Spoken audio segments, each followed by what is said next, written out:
pour finir, nous allons présenter la platine Bioflow que jusqu'à présent nous avions vu que morceau par morceau, point par point. Nous allons la présenter globalement ainsi que les branchements à la console. Ça sera un excellent récapitulatif de la séance. On y va.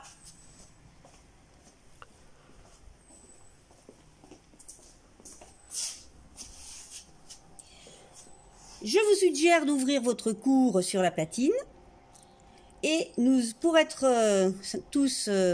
tournés tous en même temps et dans le bon sens, nous allons commencer par le bouchon plasma. Le bouchon plasma sert en cas de secours, c'est notre roue de secours. Il sert à injecter avec une seringue quelque chose au cas où on ait raté un élément. Ça nous arrive, croyez-moi, ça nous arrive.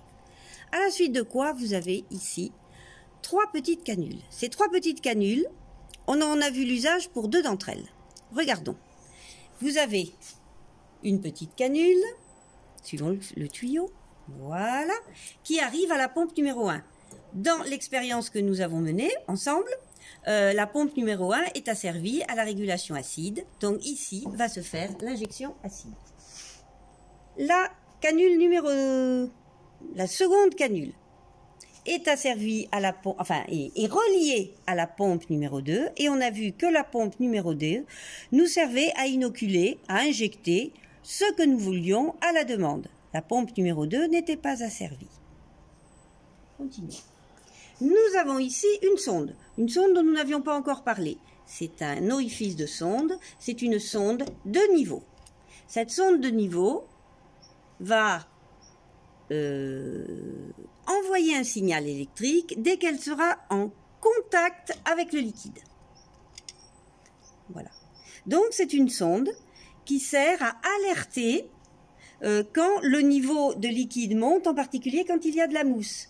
Et donc, par exemple, il existe à ce moment-là une possibilité d'asservir la 3e pompe à la sonde anti-mousse, sonde de niveau anti-mousse, pour injecter avec un 3e récipient un liquide anti-mousse, pour empêcher que progressivement tout ça ne déborde à cause de la mousse. Continuons à tourner. Nous avons ici quelque chose que nous avons déjà vu, la sonde température. Nous avons ici quelque chose que nous avons déjà vu, la canule de prélèvement. Nous avons ici quelque chose que nous avons déjà vu aussi, la sonde pH.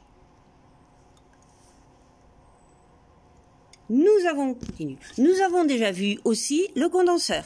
Le condenseur est exactement à l'opposé du bouchon plasma. On continue à tourner. Ici, nous avons déjà vu cet orifice qui, si on suit les tuyaux,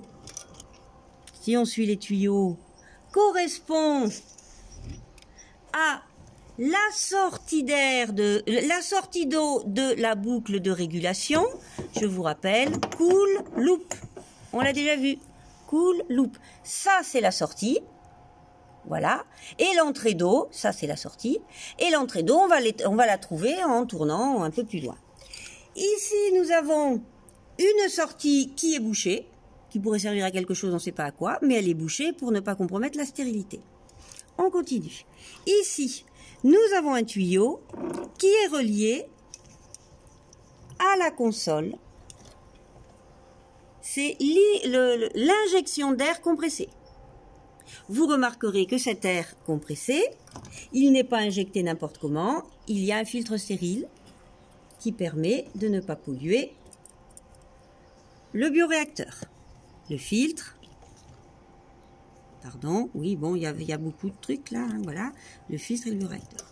On continue à tourner.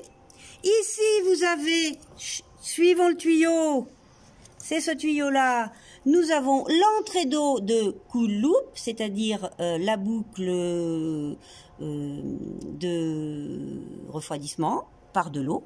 Donc, comme nous avons déjà vu, vous avez ici, voilà, entrée, sortie d'eau pour refroidir. On continue à tourner.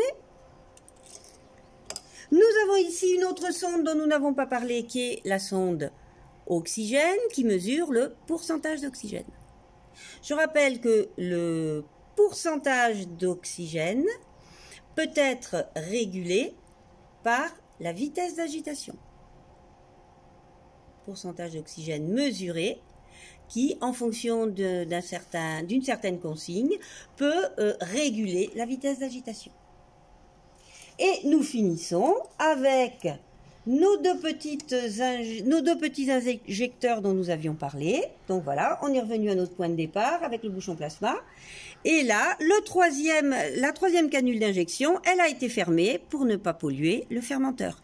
Elle est prête à servir si on veut brancher de l'antimousse, une solution basique, ce qu'on veut. Voilà, fini!